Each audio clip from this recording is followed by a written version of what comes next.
Então ali ele manda tirar minha roupa e ali ele começa a passar as suas partes íntimas em mim. Eu estou contando isso assim para vocês, mas quando eu escuto os tiros ali, eu sabia, no meu coração, dentro de mim, eu sabia que era o meu esposo. Embora eu não quisesse acreditar, mas de certa forma eu sabia que era gigante, com as mãos bem grandes, e ele estende a mão para mim ali. E quando eu chego na ponta da ponte, ele fala para mim assim: volte. E quando eu volto, que eu acordo, eu não lembro onde eu estava. Então tudo começou a girar. Paz do Senhor a todos os queridos e queridas irmãs. Eu venho, através deste vídeo, contar o meu testemunho, no qual começa lá, desde o ventre da minha mãe. Então vocês vão vendo no longo desse testemunho o que Deus fez na minha vida, de onde Deus me tirou, até onde Deus me trouxe e tudo que eu passei. Eu me chamo Luciane Aparecida Gonçalves Correia, tenho uma história longa para falar, né? O meu testemunho é um testemunho longo, mas porém ali vocês vão ver cada detalhe das partes ruins que eu passei, das provações e das vitórias, das coisas das quais Deus fez em minha vida. Começando pelo meu testemunho, então, eu começo a falar quando eu estava no ventre da minha mãe. Ali eu vejo como o primeiro livramento de Deus sobre a minha vida. Nesse tempo, nesse trabalhar de Deus, eu digo que foi um livramento porque minha mãe, eu soube, não tem muito tempo isso, que minha mãe tentou me abortar, que ela não me queria, então que eu não fui uma filha desejada. Então ela tentou me abortar e ela não conseguiu. E então assim, esse projeto de aborto não deu certo e eu estou aqui hoje porque Deus já tinha planos na minha vida. Ali então eu nasço e vou e cresço até um certo ponto dentro de um lar de prostituição. Eu fui fruto de uma pulada de cerca, como muitos falam, e de um adultério, assim como todos os meus irmãos, todos. É a mesma história. Adultério, né? E, enfim, a minha mãe, infelizmente, né, quando eu nasci, eu acho que logo depois de uns meses ela voltou a fazer os trabalhos dela. Então, nesse período, eu sei porque minha madrinha fala e a filha dela contam, né, que quando bebezinha, ela saía para os serviços dela, com clientes dela, e me deixava sozinha em casa. Eu, uma bebê de uns 6 para 7 meses, então eu caía da cama ali, eu caía e ficava provavelmente um bom tempo, né, chorando, toda molhada, com fome, frio, e quando a minha madrinha escutava, pelo meu choro, ela colocava a filha dela pular por uma janela para me pegar. Ela tinha dificuldade, porque ela era poucos anos mais que eu só. Eu era um bebê gordinho, porém mal cuidada, né? Ali minha mãe, eu acho que por eu não ser desejada, eu nunca tive um afeto materno. E quando eu era resgatada ali, então a minha madrinha cuidava de mim, trocava minhas fraldas, me dava mamar e diz que eu sempre, muitas das vezes, elas me pegavam e eu ficava com marcas de assoalho no rosto, o que quer dizer que ali fazia um bom tempo que eu já estava caída no chão, a ponto de aquela marca ficar no meu rostinho, né? Então ali começa o meu sofrimento. Ainda bebê, começa o meu sofrimento. Ali pelos meus 8 meses de vida, o pai da minha irmã mais velha, o qual vim saber da existência dela muito depois, né? Depois de uma certa idade. Então, quando eu estou ali com os meus 8 meses, ela, não sei se foi numa discussão, ou não sei o que houve, eu não sei de que forma, esse homem veio deixar cair uma arma em cima da minha cabeça. Uma arma pesada, não vou falar sobre calibragem, essas coisas, mas era uma arma de fogo que caiu sobre a minha cabeça, eu ainda sendo uma bebê. Ali vem o segundo livramento de Deus sobre a minha vida. E ali eu vou crescendo um pouco ali dentro daquele lar. E eu via coisas, né, coisas que eu não entendia, que eu não sabia. Então eu lembro que depois de passado um tempo, ela, lá pelos meus 4 anos para 5, eu acho, ela engravidou das meninas gêmeas, que são minhas irmãzinhas. Aí eu vou contar para vocês um momento triste também, né? Porque ela teve essas gêmeas, teve uns problemas com o pai das gêmeas, no qual eu já sofri ali, já desde dessa idade, nessa infância, eu já sofri, porque eu sofri os terrores, né? Que os maridos dela faziam com ela, e eu presenciando aquilo, eu estava sempre na defensiva, sempre naquele medo, naquele terror. Eu vivia um terror dentro de mim constantemente, porque, no caso, o pai dessas gêmeas, ele ameaçava ela e eu ficava em desespero, porque eu estava com ela. Então, assim, eu vivia aquelas ameaças junto com ela. E a minha mãe, infelizmente, eu não vou falar nomes porque, em respeito a ela, apesar de não nos falarmos, porque eu cheguei até a pedir perdão, mas ela não me perdoou e eu não fiz nada, na verdade, a ela. Na verdade, quem fez foi ela, mas ela acha que ainda a culpada sou eu. E vocês vão entender que no decorrer desse testemunho, vocês vão ver que em tudo sempre era atribuída a mim, as coisas ruins que aconteciam, eu sempre era a pior pessoa, a rejeitada, a pessoa que sempre estava errada. Então aí começam os problemas, começam as situações, os maus tratos.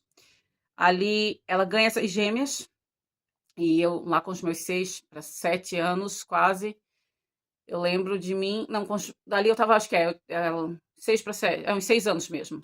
Então eu lembro que ela teve essas meninas, então assim, ela não conseguia andar com as duas no colo, então ela carregava uma e eu, ainda pequena, já exercendo a função de um adulto, porque eu tinha que cuidar delas.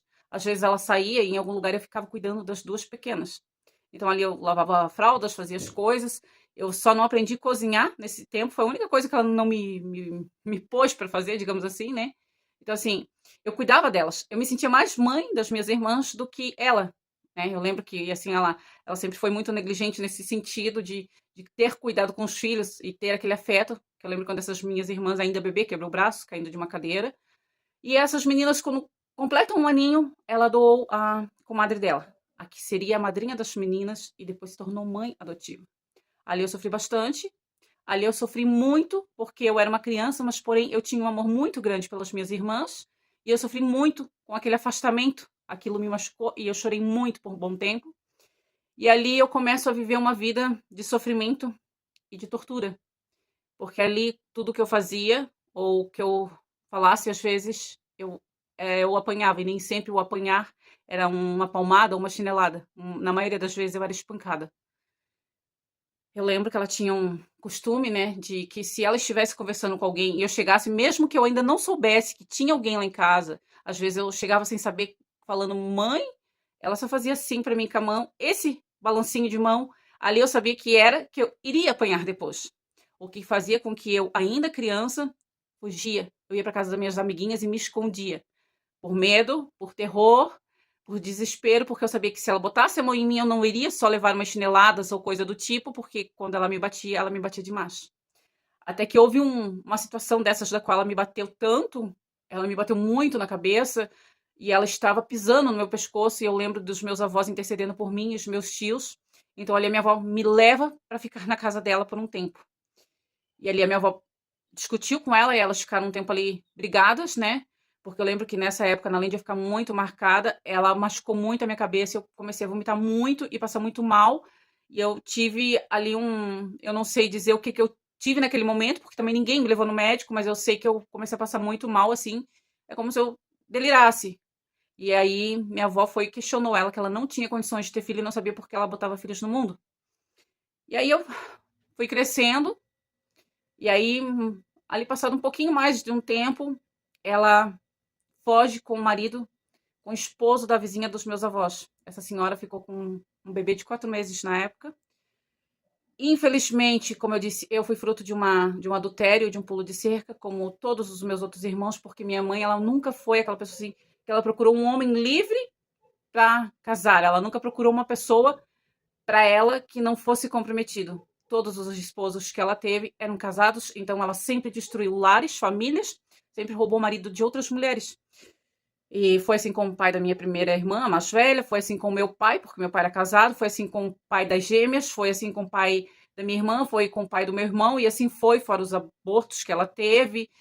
Enfim, foi assim, eu cresci num lar totalmente desestruturado, sem estrutura emocional, sem estrutura física, sem estrutura até mesmo financeira, porque ali ela vai embora e eu fico para trás com os meus avós. Porém, meus avós, por serem pessoas muito pobres, e assim, a gente vivia como se fosse no sítio. A nossa casa, assim, né? Era, em aspas, a casa mais velha, a única casa diferente do bairro, porque as outras demais eram casas comuns, normais, né?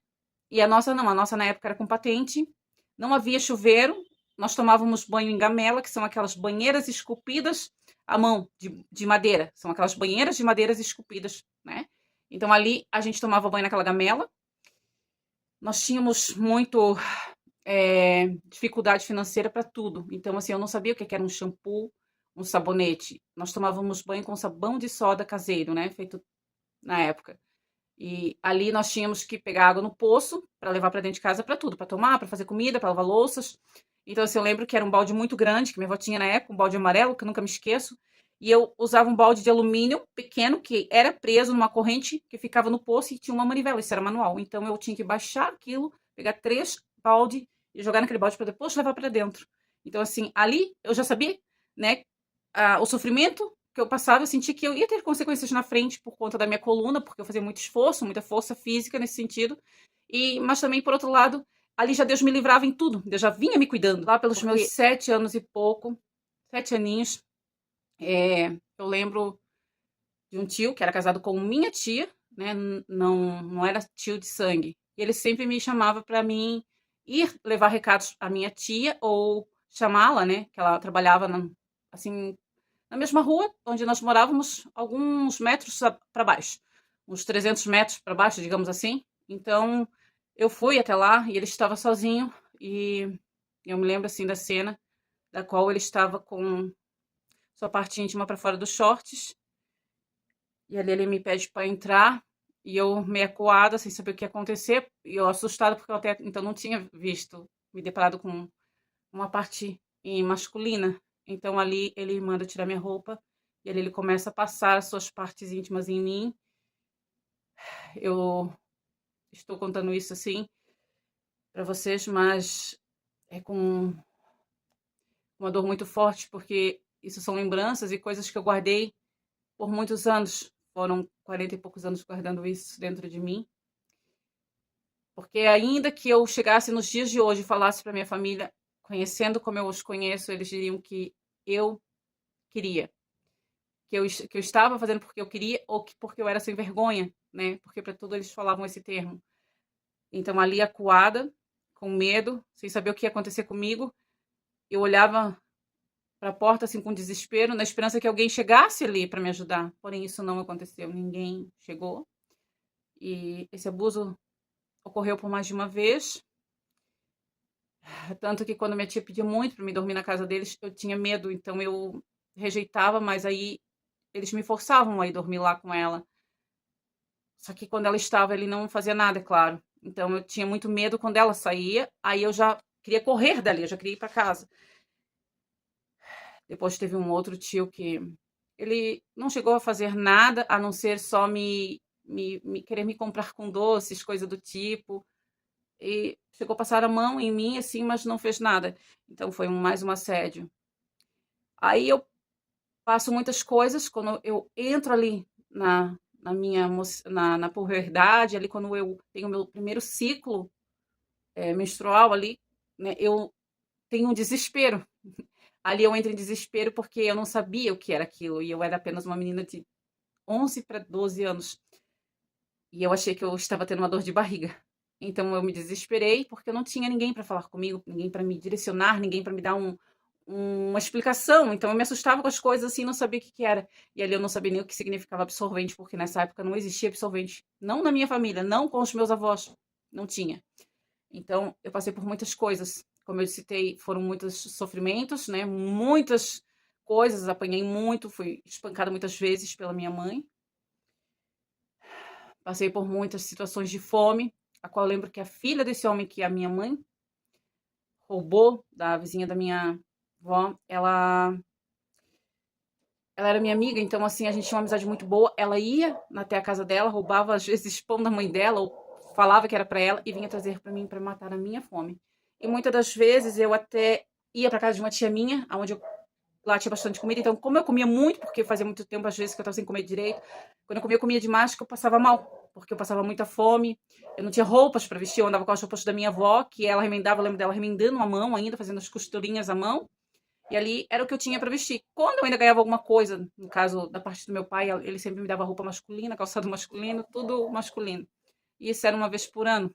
Então, assim, eu andava sempre mal cuidada, ninguém falava pra mim assim, vem tomar um banho, vem lavar os cabelos, vem tomar um banho, vem se arrumar, vem trocar de roupa, vamos dormir que tá na hora. Então eu ficava brincando até as 10 horas da tarde, da noite na rua, assim, né, vamos dizer. E aí essa parte da minha infância passou, aí foi uma parte ainda que quando eu estava com os meus avós, apesar de toda a nossa necessidade ali, financeira, de todas as situações que nós passamos, eu ainda era uma criança feliz porque eu brincava e tinha amigos. Então ali eu ainda era feliz. Nos meus 15 anos eu desço pro litoral, para casa de uns primos, aos quais eu fazia muitos anos que eu não via, e ali aconteceu a minha primeira ilusão e a minha primeira decepção em relação ao que o meu primo fez comigo. Ele me pediu em namoro, me prometeu coisas, me iludiu, e quando ali nós tivemos a nossa primeira relação, ali eu fui bombardeada, porque em seguida ele digamos assim, que ele me deu um pé na bunda, né? E a família toda ali me repudiando. Então, eu sofri muito com isso, porque até então os pais dele tinham consentido ali o nosso namoro. Então, eu achei que ele estava sendo sincero comigo, porém eu só fui usada, infelizmente. Mais uma vez, eu sofro essa situação, e aí eu vou para casa dos meus avós de novo, volto para lá, e lá eu sofro um pouco mais, fico rodando de casa em casas, para lá e para cá. Fiquei alguns dias com minha mãe que tinha retornado para a cidade. E nesse período eu lembro que meu padrasto ali começou ele me assediar também. Eu lembro que nós íamos para o centro às vezes para fazer alguma coisa, ele queria pegar nas minhas mãos, andar de mãos pegadas, e ele fazia uns gestos nas minhas mãos, das quais eu não sabia o que significava. Depois, mais para frente, eu vim entender o que eram aqueles gestos. Então eu me sentia envergonhada, com medo e acuada, sempre. Eu estava sempre na defensiva, porque eu não tinha como contar para minha mãe, porque se eu fosse falar para ela, ainda a se vergonha seria eu, como ela chamava, né? Então, assim, a errada seria eu. E aí, eu, naquele processo, volto pro litoral de novo. Antes de eu voltar pro litoral, ainda teve uma situação da qual ela ela tinha umas roupas, né? Que às vezes eu vestia dela, que serviam em mim. Eu lembro que tinha uma saia que esse meu padrasto ele foi e jogou na patente. E ele veio a me acusar, dizendo que eu tinha feito aquilo. E minha mãe quis me bater. Então, quando ela tenta ali me bater, eu, na defensiva, apenas segurei a madeira que ela tinha nas mãos, porque era um pau de madeira grande e grosso. Aqueles que colocavam nas janelas, antigamente, que eram janelas de madeira, e elas tinham umas travas que você encaixava aquela madeira ali. Quando ela veio com aquela madeira pra cima de mim, ali eu saberia que ali eu ia desmaiar, que eu, no mínimo, ali eu ia ficar caída no chão, apagada. Porque se sem madeira ela já fazia isso comigo, imagina com a madeira. Então ali eu seguro aquela madeira. Ali pela primeira vez eu seguro aquela madeira, eu consigo conter a minha mãe para não me bater. Ali eu vi muitas palavras de maldição, ali ela proferiu muitas palavras de maldição contra a minha vida e palavras que feriram profundamente assim a minha alma de uma forma que até hoje, assim, eu lembro daquelas palavras das quais ela falou que eu era o próprio demônio, que nem o diabo podia comigo, que eu era repudiada, que eu era rejeitada, que ninguém tinha sentimentos por mim na família, que eu era odiada por todos. Então, ali aquelas palavras me feriram muito. Mais uma vez, eu estava tendo desprezo da minha mãe por alguma coisa que eu não havia feito e simplesmente por eu tentar contê-la. Eu não me pus contra ela, não afrontei ela, eu só apenas segurei para não apanhar. Foi um instinto de defesa porque eu sabia que aquilo ia me ferir muito. Então ali ela me humilhou muito com palavras, me chamou de vários nomes. E ali eu volto pro litoral, para casa de uma prima minha, que a minha tia tinha se separado, então ela ficou com o pai. E ali eu vou para casa dessa minha prima, que era mais nova do que eu, alguns anos mais nova. Então eu, por ser mais velha, eu ajudava ela com as limpezas da casa, a gente fazia aquilo que a gente conseguia fazer. Um certo tempo ainda estava tranquilo, quando passou um tempo, um período, ali começaram os problemas. Ali meu tio começa a me assediar e eu começo a viver essa tortura novamente. E aí eu comecei a trancar a porta do quarto por medo. E mesmo assim ele sempre ia e falava assim, eu preciso falar com você precisa abrir para eu poder falar, te explicar e deixar a chave não sei do quê. E eu era muito leiga, assim, apesar de já ter tido aquela primeira relação com o meu, né, primo lá atrás, que é um primo mais distante, mas mesmo assim era meu primo, eu ainda tinha muita inocência. Eu era uma pessoa leiga ainda, muito inocente dentro de mim. Então, eu ficava com medo, e aí ele vinha, me assediava, ele sempre subia em cima de mim e ficava me assediando, se esfregando em mim, e eu ficava assim com nojo, muito nojo, mas eu tinha medo de falar com as pessoas, eu não tinha com quem falar na verdade naquele momento, porque eu não tinha contato com ninguém, não existia celular e também não tinha telefone físico, e nem muito menos os meus avós, né, para que eu pudesse pedir para que alguém me buscasse naquele momento. Então aquilo passou a se repetir muitos e muitos dias, até que eu lembro que um dia eu vejo um preservativo e ali eu era realmente inocente porque eu não sabia o que era um preservativo. E esse meu tio, ele acabou destruindo o resto da minha inocência por completo. Porque ele falou, quando eu pego aquilo e falo, nossa, o que que é isso? Então ele me fala, isso é para usar com você. Ali eu senti um medo muito grande. Eu não sabia o que que era aquilo, eu não sabia, mas não sei como explicar, mas ali eu já comecei a ter medo. E o meu coração começou a acelerar e eu comecei a meio que passar mal ali. Então, se passam uns 2 dias e ele vem e começa a me falar muitas coisas. Ele ali ele passou a me convencer de que aquilo não seria errado, que como eu já tinha feito antes, não fazia diferença, que não era nada de errado que a gente estaria fazendo, e ele começou a me prometer coisas, né? Me dar coisas, me agradando de certa forma, me comprando, até o ponto que ele me convenceu de que aquilo era normal. Então ele conseguiu me convencer de que tudo aquilo era normal e eu acabei cedendo àqueles assédios. Chegou até um ponto assim de a gente viajar para a casa dos meus avós e ele dormir na casa dos meus avós, porque os meus avós adoravam ele assim de certa forma, né? Nossa, eles tinham um amor mais por ele do que por mim ou pela minha tia, que era ex-esposa dele. Então ele vai para a casa dos meus avós, ele vai dormir lá, mas ele me leva junto e ele impõe que a gente deveria dormir junto. E ali os meus avós consentiram, concordaram, e ali nós dormimos juntos na casa dos meus avós. Ali eu começo a passar uma, um momento bem difícil da minha vida, porque era uma coisa que eu não gostaria, que eu não queria ter vivido, mas eu sofri as consequências disso tudo como se eu fosse uma vaga, né? Por assim dizer assim, né? Era o que eles me chamavam, que eu não prestava, que eu era uma pessoa nojenta e imunda por fazer tudo aquilo ali. Então, isso criou uma revolta muito grande dentro de mim, porque a minha família vendo ele fazer tudo aquilo, e ele por ser bem mais velho do que eu, muito mais velho do que eu ainda era uma adolescente, mas eu não fui defendida, eu fui acusada e apedrejada. E ele não sofreu nada, nenhum ataque, e como se ficou que como se, ao contrário da realidade, dava a entender que eu havia assediado ele. Ficou como se eu fizesse isso. Então, assim, ali eu sofro novamente. Eu sofro de uma forma assim que eu fico destruída por dentro. Aí eu vou, fico uns dias na casa da minha mãe, de novo, e ali começam de novo os assédios do meu padrasto, então dali eu vou para casa do meu pai, porque ali eu já não aguentava mais, que é onde eu passava, eu sofria com isso. Então eu vou para casa do meu pai, e ali eu conheço meu primeiro esposo, pai dos meus 3 primeiros filhos.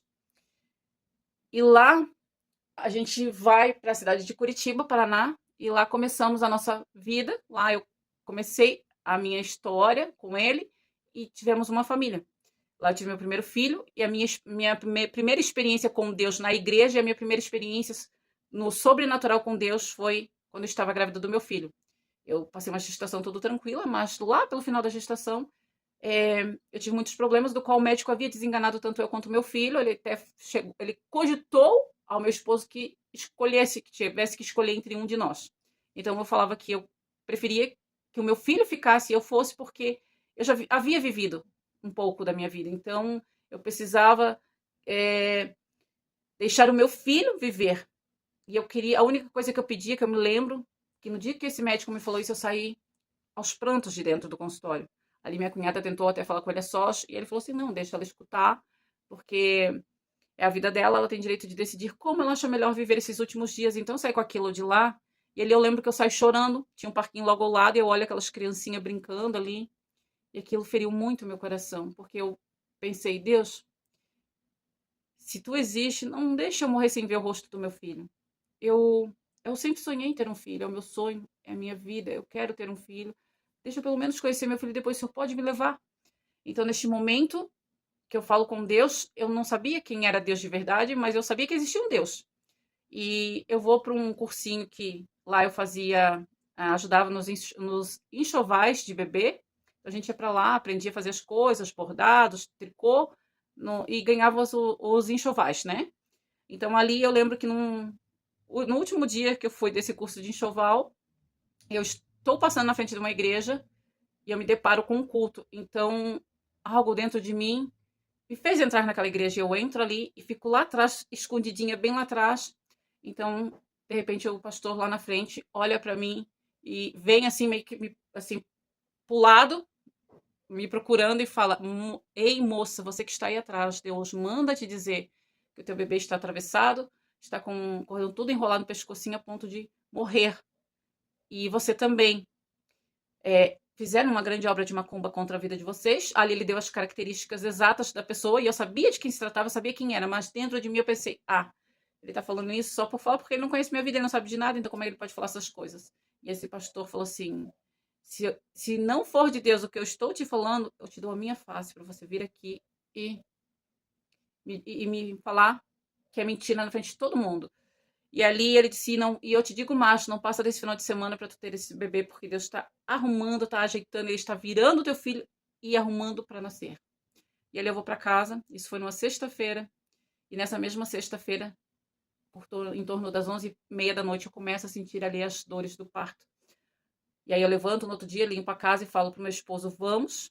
Ele olha para mim e com uma certa recusa, ele vai meio que contrariado, então ele não deixa eu levar todas as bolsas, lá vai eu e só uma bolsa. Chego lá, eu fico internada e ele volta a buscar o resto das coisas. E lá eu passei muito mal na hora do parto. Hoje eu diria, nos dias de hoje, que eu sofri a violência obstétrica. Então ali eu tive um parto forçado, no qual eu desmaiei, porque eu lembro assim, a última imagem é de uma enfermeira me sentando e outra em cima da minha barriga, ali eu apaguei. Então quando eu acordo daqui, quando eu estou ainda nesse apagão, vem aí a minha primeira experiência sobrenatural com Deus. Ali eu lembro que eu entro num jardim, e esse jardim não me parecia assim um jardim tão diferente, era um jardim bonito, mas nada de exuberante até então. Quando eu olho à minha frente, eu vejo uma ponte, e do outro lado da ponte eu vejo um ser muito grande, uma luz muito forte que não me permitia ver seu rosto ou sua face, seu corpo. Eu lembro que eu vi apenas a parte de baixo, que eram vestes brancas, mas aquela luz era muito forte, então eu não conseguia ver, não tinha como ver. E eu lembro que ele era um ser muito gigante, com as mãos bem grandes, e ele estende a mão para mim ali. E quando eu chego na ponta da ponte, ele fala para mim assim: volte. E quando eu volto, que eu acordo, eu não lembro onde eu estava. Então tudo começou a girar em minha volta e ali eu questionei aonde eu estava. Então falaram que eu tinha acabado de ter o meu bebê e eles vêm com o meu bebê para mim. E aí eu olho para o meu bebê e eu, a princípio, não reconheci, porque ele estava muito inchadinho também pela força que ele fez, pelo esforço, eu não reconheci. Mas, de repente, quando eu vou me despertando mais daquele apagão, que eu vou conseguindo ter a sobriedade, porque ali eu estava um pouco, né, não, eu estava sem lucidez. Quando eu volto em si, que eu lembro que eu realmente estou num hospital, eu olho para o meu filho e eu lembro que lá atrás eu tinha pedido para conhecer o rostinho dele. E aí eu choro e agradeço a Deus porque eu estou vendo o meu filho vivo. E ali eu vejo que eu também estou viva, então eu penso: nossa, meu filho não morreu e eu também não morri. Lógico que antes disso eu lembro de uma correria, de muita situação, né? Porque minha pressão subiu muito, eu acho que eu quase tive uma pré-eclâmpsia ali, eu não sei como que foi, então assim, foi uma coisa muito forte, uma correria muito grande, mas não quero entrar nesses detalhes para não prolongar muito o vídeo. Então foi um parto bem sofrido, e ali eu pego meu filho, eu olho e eu alegro o meu coração porque eu vejo um menino grande, de 50 centímetros, pesando 3,3 kg. E o médico falou que o meu filho tinha 32 centímetros. Em todas as ultrassons feitas, ali constava que ele tinha 32 centímetros. Então, quando o meu médico, que era para fazer o meu parto, que já tinha uma cesárea marcada, agendada, ele chega e me vê ali, ele questiona o que eu estou fazendo ali. Aí eu falo: eu vim ganhar meu filho. E ele fala: como assim? E quando ele olha para o meu filho, ele fala assim: tem algo de errado, tem que cortar os pés desse moleque. Então eu falo para ele assim: não, deveríamos cortar o seu diploma, porque o meu filho nasceu uma criança perfeita, uma criança saudável, com bom tamanho. E aí ele olha para mim assim, com um certo repúdio pela palavra que eu havia dito a ele, mas eu, com raiva pela palavra da qual ele também falou do meu filho, porque ali ele falou uma besteira, sendo médico, ele foi muito errôneo no comentário, né? Ele foi muito estúpido com aquele comentário. E passando, assim, não vou entrar em tantos detalhes para não ficar longo, eu quero resumir mais que eu puder para que vocês venham entender. Então ali passa, meu filho cresce, quando o meu filho está com 1 ano e pouco, eu venho a engravidar da minha segunda filha. Ali eu passo de novo mais um processo doloroso, no qual eu tinha assim muitas dificuldades, a gente já estava passando por dificuldades financeiras, eu e meu esposo, e o meu esposo ali nesse tempo ele bebia muito, ele bebia tanto que às vezes iam pessoas nos evangelizar e ele sempre estava com um litro de velho barreiro do lado e às vezes ele bebia demais ao ponto de não conseguir aguentar o seu próprio corpo, no qual eu tinha que dar banho e sempre dar um café muito doce para ele, para que a glicose subisse. Então eu tinha que estar cuidando dele. Só que chegou numa fase da minha gestação que eu comecei a entrar no chamado trabalho de parto, nos 4 meses de gestação, do qual eu não podia fazer força nem andar, porque eu já estava com dilatação de 4 centímetros. Eu podia abortar minha filha ali em qualquer momento. E nessa fase eu já não comia nada, não conseguia me alimentar, então eu só vomitava sangue. E chegou assim, a um ponto que meus órgãos começaram a ficar feridos por dentro, de tanto eu vomitar sangue. Ali eu vou para o hospital e fico internado um bom tempo. Ali eu passo uma fase difícil com meu esposo, porque então eu volto e ele vivia na casa do vizinho. E ali eu passei umas situações difíceis com ele, assim, muito dolorosas mesmo, a ponto de um dia ele tocar no meu rosto, por uma palavra que eu falei no momento de raiva, por ele me deixar sozinha e estar preso dentro da casa com o vizinho. E esse vizinho veio passar a ter mais atenção comigo do que meu esposo, ele demonstrava mais preocupação e mais cuidado comigo. Então ali eu comecei a ter sentimentos por esse vizinho. E quando eu falo isso para o meu esposo, porque eu sempre falava, eu sempre era aquela pessoa assim que eu sempre era direta e falava as coisas. Então ali ele imediatamente tratou de fazer com que a gente se mudasse daquele lugar, daquela cidade e viéssemos embora para Santa Catarina novamente. Então voltamos para uma cidade pequena e ali eu venho a conhecer Deus, de verdade. Ali eu fui evangelizado por uma moça que foi fazer minhas unhas e essa moça começa a me evangelizar, me convida para ir para a igreja e lá nós fomos, eu e meu esposo. Então ali Deus começou a trabalhar em nossas vidas. Ali Deus começou a trabalhar, nós começamos a nos entregar para Deus verdadeiramente. Porém, eu não estava tão firmada assim.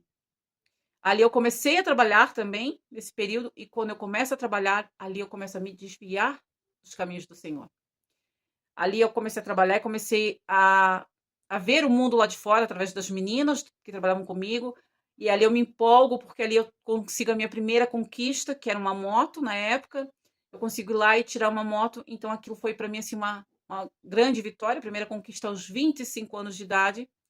Só que nesse meio termo, eu já estou me afastando de Deus ali. Ali eu começo a me afastar, começo a querer sair com minhas amigas, porque ali eu via que eu me sentia presa num mundo que eu nunca vivi antes, que eu nunca tive essa oportunidade de viver antes. Eu pulei eu acho que um pedaço que lá atrás, antes de eu casar, quando eu sofri todos aqueles ataques, aquelas coisas todas, eu passei um momento que eu vendi meu corpo algumas vezes, poucas, raras vezes, mas fiz isso. Então, assim, foram momentos difíceis na minha vida, desesperos, né, que me levaram a fazer isso. Então, voltando lá mais para frente de novo no meu casamento, ali eu começo a sair com aquelas meninas e eu me separo do meu esposo. E aí ele, na intenção de que nós voltássemos e que a gente continuássemos sendo uma família, me fala para irmos morar no litoral. Lá vai nós de novo mudar e fomos para o litoral. Chegando lá, novamente a gente vai para a igreja, nós congregávamos na Assembleia de Deus, então lá nós começamos a frequentar a Assembleia de Deus, começamos a ter apoio dos irmãos, lá nós firmamos muito. Lá Deus começou a me usar de tal forma, da qual eu era convidada a ministrar a palavra em outros lugares, a louvar em outros lugares. Então ali ficamos um tempo nessa igreja, depois nos mudamos de bairro e fomos para outra igreja, em outro bairro, no qual lá Deus também nos usou grandiosamente. Deus me usava muito através da palavra, da oração, me deu o dom de revelação. Então Deus me contemplou, graças a Deus, com vários dons, de sonhos, por revelações. Então ali Deus me usava muito, eu e o meu esposo. Tanto que eu vim ter outra menina, né, a nossa bebê, E eu não tive nem resguardo porque a gente era chamado até pelas madrugadas para ir nas casas orar, fazer a obra de Deus. E como nosso pastor ele morava em outro bairro, então para ele ficava mais difícil. E ali nós ficamos alguns anos congregando e fiel a Deus, nós tínhamos obra dentro da igreja, nós trabalhávamos dentro da igreja. Então ali a gente se firmou por um bom tempo, por alguns anos, até que veio a minha primeira decepção. E às vezes a decepção vem de pessoas que estão ali dentro da igreja, nem sempre das que estão fora. Então eu tenho a minha primeira decepção com uma irmã. Ela passa a me acusar que a minha casa era uma casa de adivinhos, que eu cobrava para adivinhar a vida das pessoas e me acusou de ter levado os jovens em uma outra congregação, uma outra igreja, o que não era verdade. E porque ali a gente trabalhava à frente a gente era líder dos jovens, então essa acusação foi infundada porque não havia fundamento algum.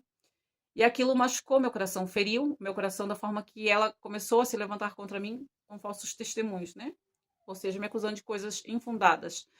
Então ali eu começo a me entristecer, o meu coração, e de certa forma irar, né? A ira entrou dentro de mim.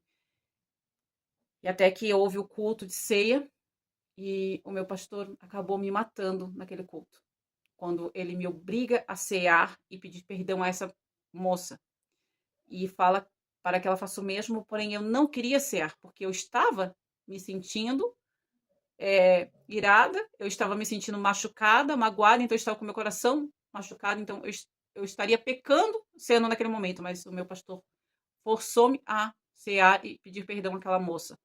Esse perdão não foi de coração, creio que nem tanto de mim quanto da parte dela, foi uma coisa forçada pelo nosso pastor, com uma igreja cheia, e aquilo ali para mim me marcou muito, então ali eu comecei a esfriar o meu coração com relação à igreja. Aí eu vou para a academia trabalhar e lá nessa academia, aliás, eu vou treinar e lá eu recebo um convite para trabalhar. Então eu começo a trabalhar e treinar nessa academia, começo a conhecer outras pessoas e ali eu me desfio novamente e ali eu caio no mundo de novo. Ali eu caio no mundo da prostituição de novo, porque ali eu comecei a sair com executivos, como acompanhante de executivos. Tinha um mesmo que era só mesmo para acompanhá-lo nos negócios que ele fazia, que ele fechava negócios com pessoas do exterior. Então eu ia mesmo mais como acompanhante, mas eu nem falava, eu ficava muda e eu só tinha que estar sempre bem vestida e bem apresentável.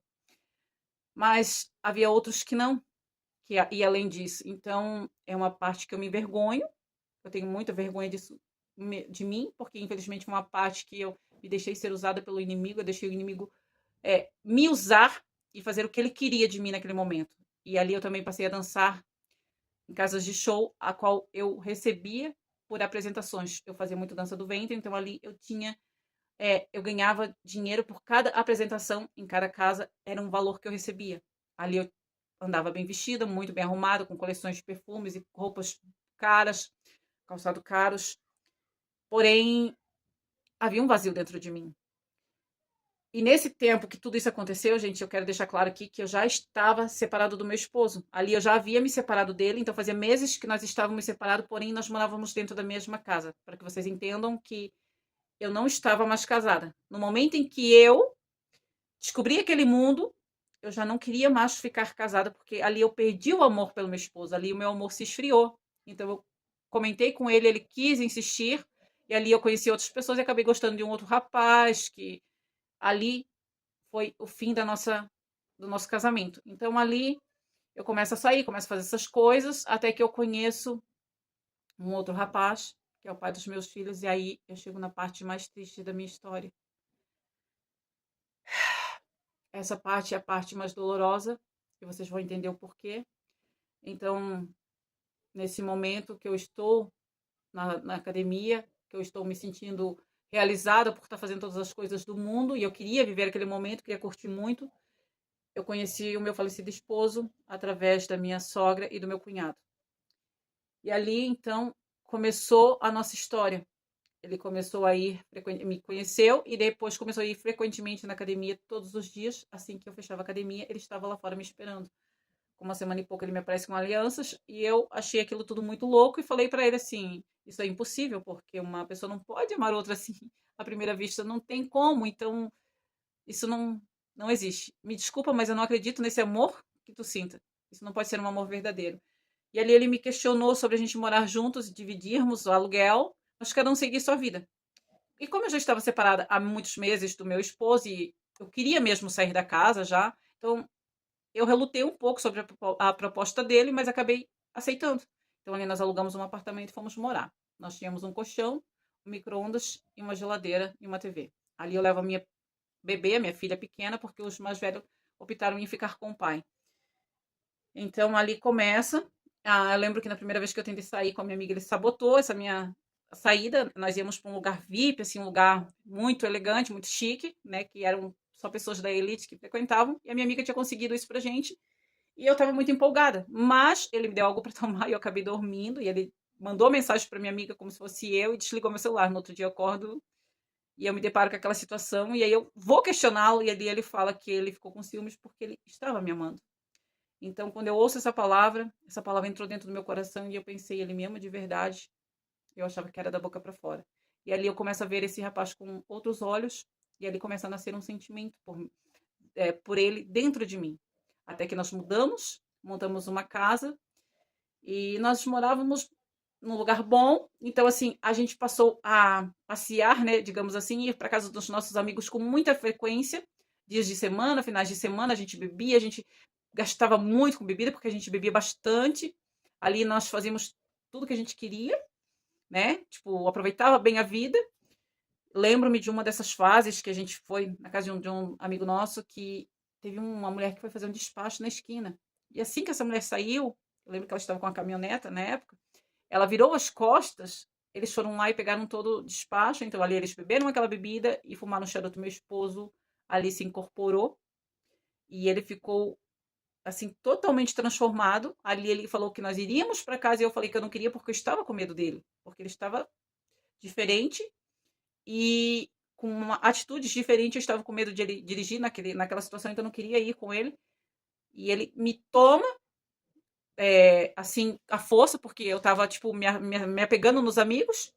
E nisso eles fecham a porta, né, para que ele não entrasse, porque ali ficou todo mundo com medo dele, porque ele estava com uma força muito grande que 4 homens não estavam conseguindo segurá-lo.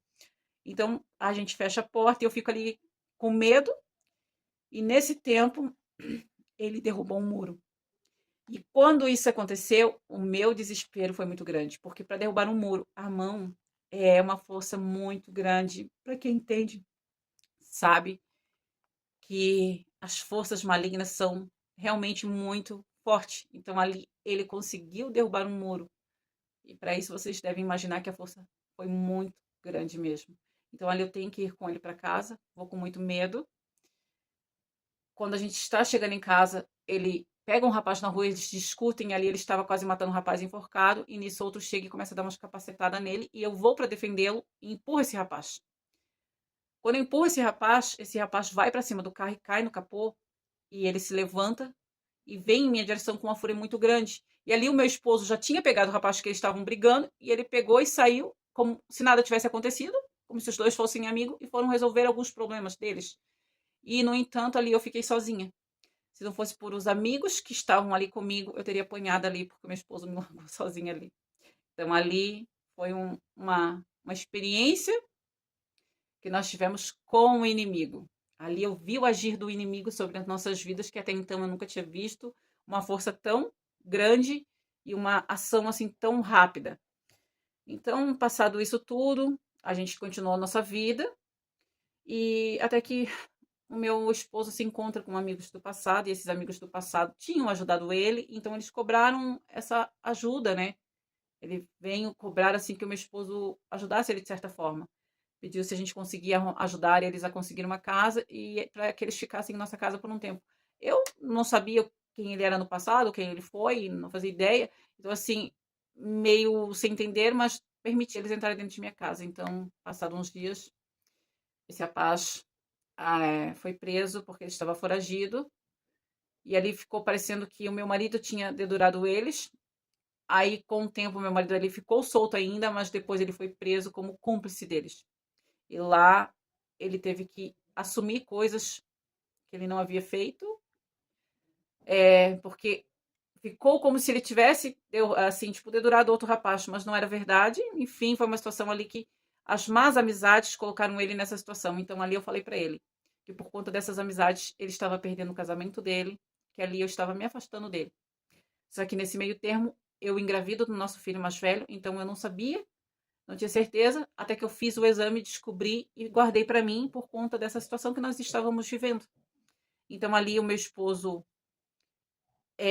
foi preso quando eles concluíram que ele era cúmplice do rapaz, porque foi assim que foi falado.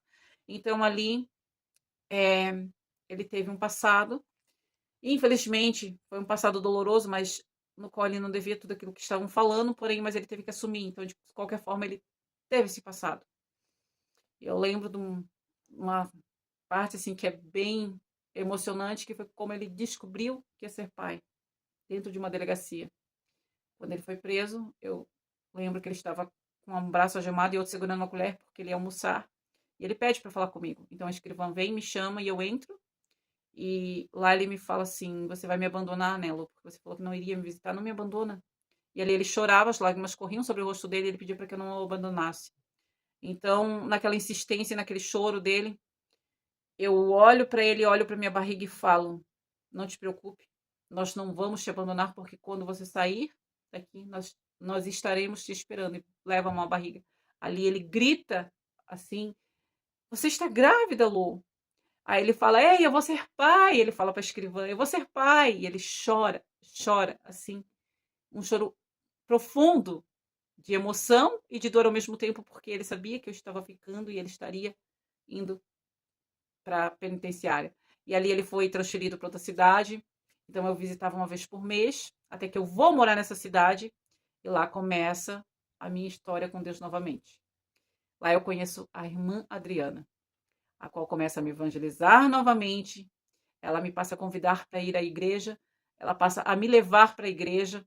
Ela passa a ter convivência comigo mais frequente. E ali ela começa a falar muito de Deus, dos propósitos, dos milagres. E ali ela me convence a ir para a igreja. Então ali eu vou para a igreja com ela. Ela foi uma pessoa muito importante em minha vida, da qual ela presenciou minha história. E lá para frente vocês vão vendo, né? Mais. E aí eu mudo para uma casa onde eu conheço ali a irmã Jandira, que até hoje é uma pessoa que, quando eu tenho dúvidas, eu corro para ela e peço socorro, né? Porque ela é uma pessoa abençoada, é um exemplo de mulher cristã. Nunca vi chamar nome, nunca vi xingar, nunca vi gritar, nunca vi murmurar, nunca vi nada disso. Eu sempre ouvia louvando, adorando o dia todo, a noite toda, e as orações pela madrugada. Então, assim, se ela tinha alguma dificuldade, eu não sabia, as pessoas não sabiam, era só ela e Deus. Então, ela passou a ser uma referência para mim, uma pessoa como um exemplo de cristã. E ali eu tenho o apoio dessas duas irmãs e eu começo a me fortalecer na fé com Deus. Então, eu começo ali uma saga com Deus em busca da liberdade do meu esposo. Ali eu me torno literalmente uma advogada. Advogada por quê? Porque eu estou falando isso? Porque ali eu começo a pesquisar na internet todos os parágrafos, artigos, e começo a estudar cada um e começo a ver todas o que tinha sobre as leis, sobre os artigos, né, as condenações, cada artigo que significava. Então ali eu comecei a advogar para o meu esposo. Deus me usou na terra como advogada, e ali eu comecei a fazer os pedidos. Então ali Deus trabalhou de uma forma que os pedidos que eu fazia eram aceitos pelo fórum. Então eu fazia os pedidos, tudo formal, como se fosse feito por um advogado. Eu ia lá, carimbava e levava para cima e depois esperava ser homologado. Então ali eu entrei com um pedido de prisão domiciliar, porque eu passei a ter problemas de saúde e eu não estava conseguindo cuidar de mim nem do meu filho. Então ali eu começo a batalha e ali eu começo a fazer os pedidos, ali eu levo os meus exames médicos, ali eu começo a fazer aquele processo de pedidos em cima de pedidos, a ponto de parar o juiz no corredor e falar pessoalmente com ele. Então ali começa essa minha saga. E chega um dia que o meu filho fica doente, estoura os 2 tímpanos dele. E ali, nesse momento, eu me questiono: Deus, quanto tempo eu ainda vou ficar sofrendo, criando meu filho aqui fora? É tão difícil, Senhor, ficar criando um filho sozinha. E ali eu oro e oro há alguns anos, ali orando e buscando a Deus pela liberdade do meu esposo. Então, nesse dia que o meu filho estoura os 2 tímpanos, eu levo ele no hospital e venho do hospital e vou direto para o culto. Então, eu chego no culto E lá eu estou sentada lá na frente porque eu sempre tinha o hábito, a mesma cadeira. Era como se já fosse minha mesmo.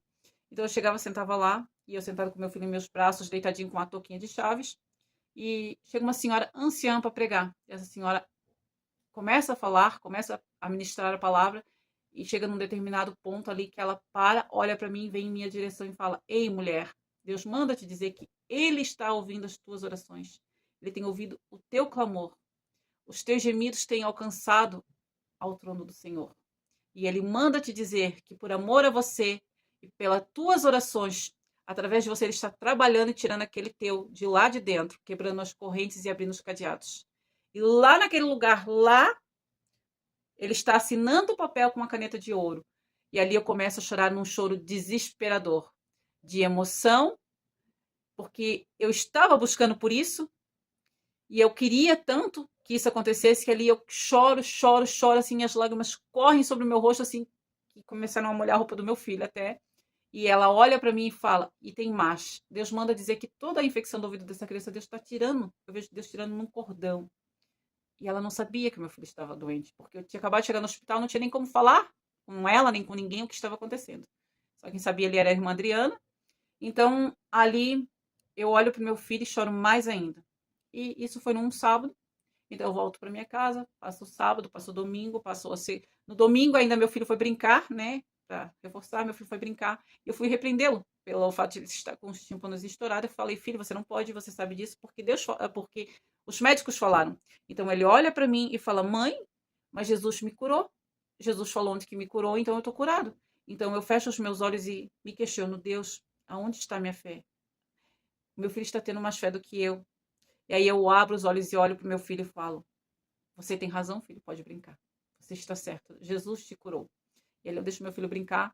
Passou o domingo, a segunda, chega na terça-feira, eu vou na casa da irmã Adriana, lá nós estávamos conversando, e eu ia no mercado, então eu lembro que eu tinha esquecido o meu cartão e o meu celular em casa. Então eu volto no meu apartamento, que era no bloco ao lado, vou lá e busco o meu cartão, e quando eu pego o celular, eu me deparo com uma ligação perdida da penitenciária. E ali meu coração começou a acelerar, acelerar, e eu comecei a passar mal. Aí eu chego no apartamento da irmã Adriana, eu falo, eles me ligaram de lá e agora eu tô com medo que eles tenham sido transferidos, que tenha acontecido alguma coisa. E eu tô com meu coração na mão. Aí ela falou assim, mana, liga pra lá. Ela me chamava de mana, a gente se chamava assim porque a gente tinha, assim, uma intimidade muito grande, assim, como irmãs, como amigas. Então eu ligo pra penitenciária da casa da irmã Adriana, e ali a assistente social fala pra mim, quando eu me identifico, ela fala, Luciana, você tem como ir buscar o Cauê no fórum? Ele está indo pro fórum. E ali eu paro e pergunto se ela pode repetir a palavra, e ela fala, quando ela fala, eu caio de joelhos no chão, e aí levo minhas mãos ao céu e grito glória a Deus e aleluia, glória a Deus e aleluia. Ali eu começo a gritar e chorar de emoção e agradecer a Deus, porque Deus tinha me concedido aquele milagre. Por que milagre? Para quem é advogado, para quem conhece de leis, sabe que nenhum detento sai do fechado para domiciliar, a não ser que haja um caso muito grave, alguma coisa muito, muito grave, um acometimento de cadeiras, ou que ficar no hospital, né, por uma doença, tipo, que cometa aquela pessoa ficar acamada. Então, diante dessa situação, ali eu vejo o agir de Deus, o milagre. O primeiro milagre em minha vida e do meu esposo ali foi essa, porque ele saiu do fechado para o domiciliar, ali ele saiu sem restrições, sem tornozeleira, sem horários, com a única observação de que ele não poderia trabalhar de carteira registrada, porém ele poderia fazer bicos, né? Trabalhar com serviços freelances. Então, naquele meu desespero e emoção de alegria, adorando a Deus, eu e a irmã Adriana vamos em direção ao fórum. A irmã Adriana participa desse momento em minha vida. Inclusive, ela filma um momento em que nós nos encontramos, eu e meu esposo, e foi um encontro emocional. Eu deixo depois o vídeo ali, se quiserem pôr na descrição ali abaixo, e umas fotos também da minha família com ele, né, e dos meus filhos. E então, nesse momento, a gente volta para casa. Era só alegria, só felicidade. Eu lembro que eu não dormia aquela noite porque eu ficava olhando para ele, eu ficava passando a mão nele a noite toda para ver se era verdade que ele estava ali. Porque eu ainda incrédula que eu estava vivendo aquele milagre, eu pensava, eu estou sonhando. Então eu passava a mão para ter certeza de que ele realmente estava ali. E ali a gente começou a viver nossa vida, né? Ali minha filha tinha vindo para minha casa, Depois que meu esposo saiu, logo em seguida, minha filha veio para minha casa, uma jovem, né, bonita, linda, veio e fica ali comigo. E ali nós começamos a trabalhar na lavação, ali nós tínhamos uma lavação que a gente cuidava, e o meu esposo, ao mesmo tempo, trabalhava numa pizzaria à noite e fazia outros freelances com outro vizinho nosso. Então, aí nós começamos a nossa vida de novo, mais uma vez, nós voltamos a viver em família. E essa minha filha teve um momento de rebeldia do qual ali eu passo um momento forte em minha vida mais uma vez, do qual eu sofri muito. Ela se envolve com um rapaz que não era uma pessoa boa de caráter, ele era um rapaz que agredia os próprios pais, era um usuário, uma pessoa que vivia na dependência dos pais em tudo, quebrava as coisas dentro de casa. Então, naquele dia que eu briguei com minha filha, eu me acordo me deparando com várias mensagens do irmão desse rapaz pedindo socorro. E muita gritaria. Então, ali, a partir daquele momento, eu proibi minha filha de que se envolvesse com esse rapaz. Mas minha filha não queria me ouvir. Ali ela estava determinada a ficar com ele. Então, eu lembro que eu levei ela para casa, cheguei a pensar em bater nela, mas aí eu desisti. Mas botando ela para dentro de casa, eu chavei a porta, escondo a chave e eu falo para ela que se antes que de repente eu tivesse uma má notícia dela, né, que alguém encontrasse ela morta, eu preferia batê-la e deixar caída no chão por eu bater nela, mas não perdê-la, né? Então ali ela começa a se arrumar e eu percebo que há algo de errado. Porque se ela ia ficar em casa, não havia necessidade de se arrumar, né? Então, eu sei que nesse tempo que eu não vi, ficou um sobe e desce de bilhetes, que eu não sei como isso aconteceu, mas ficou bilhetes que subiam e desciam lá do quarto andar, lá embaixo. E aí meu esposo chega da pizzaria, fomos dormir, eu tranco a porta, escondo a chave, e lá pelas 5 horas da manhã eu só escuto um grito, eu acordo com um grito assim muito profundo, e ali eu tenho, naquele impacto que eu acordo, mas eu acordo já sabendo que era minha filha, e nisso eu corro para a porta. Quando eu corro para a porta, eu não lembrava que eu tinha escondido a chave, mas aí meu esposo já vem já logo atrás de mim com a chave, a gente abre a porta e eu desço correndo lá para baixo, e lá eu me deparo com a minha filha caída no chão. Aí a minha reação, aí vocês vão questionar, mas como você pode ter reagido assim? A gente não tem noção na hora, a gente fica sem raciocínio. Então, ali naquele momento, a minha primeira atitude foi repreendê-la do erro e puxar na orelha dela e dar o meu braço para que ela se levantasse e a gente fosse pro apartamento.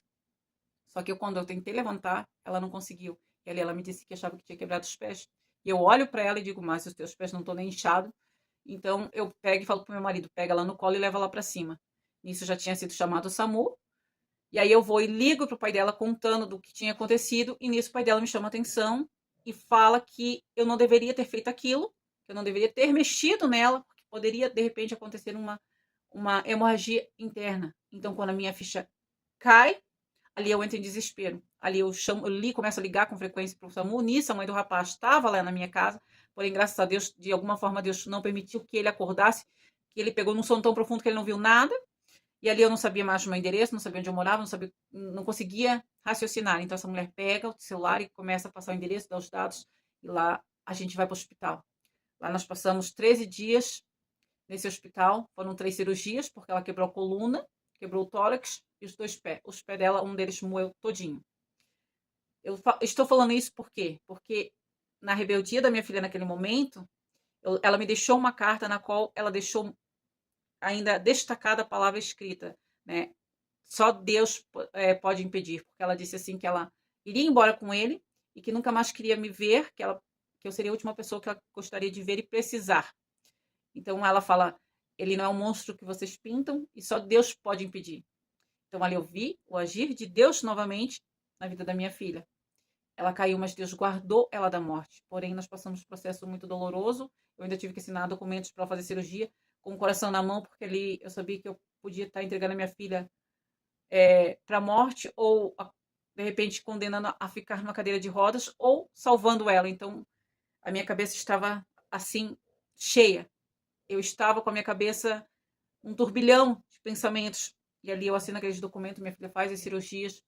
E quando ela ganha alta, nós decidimos que nós viríamos para Lages, Serra Catarinense. Então ali nós viemos para Lages com o propósito de montar uma lavação aqui. E chegando aqui nós não conseguimos. Então ali a gente começou a gastar o que tinha. E até que chega um dia que meu esposo, ele infelizmente fumava muito, mas lá na frente ele começa a decidir se parar de fumar, então ele começa a tomar remédio. Lá depois, mais pra frente, vocês vão entender também essa parte aí. Ali meu esposo começa a juntar bitucas de cigarro, então eu olho para ele: o que você está fazendo? Ele falou assim: não, vou fazer um cigarro aqui, vou sair de atrás de serviço, nem que seja como peão de obra. Eu olho para ele e falo assim: eu não vim para essa cidade para ser empregada, e muito menos você. Nós vamos trabalhar sim, mas para nós. Nós seremos os nossos próprios patrões. Nós faremos os nossos horários e o nosso trabalho. Ele olha para mim: tá doida? Eu falei: não. Deus deu o dom para mim e para você de montar. E nós montamos móveis, então nós vamos fazer isso. E aí ele olha para mim com aquela cara de você perdeu o juízo. E aí eu falo para ele assim: eu sei que nós vamos conseguir, porque eu creio. E eu não vim para ser empregada, então eu creio que Deus vai abençoar.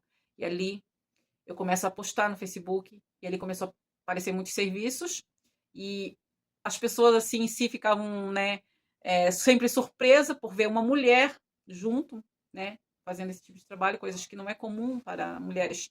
É um serviço mais braçal, então é um serviço mais para homem. Então ali nós começamos a trabalhar junto, até que eu engravido da minha filha. Ali nós, até então ali nós começamos a crescer, né? Eu tinha o meu carro e o dele, conseguimos comprar a nossa primeira casa e começamos a construir. E quando nós começamos a construir, ali eu descubro que eu estou grávida, e ali vem a realização do sonho do meu esposo, que sempre foi ter uma filha menina. Ele sonhou uma vida toda, desde a adolescência dele, ele sempre sonhou em ser pai de uma menina.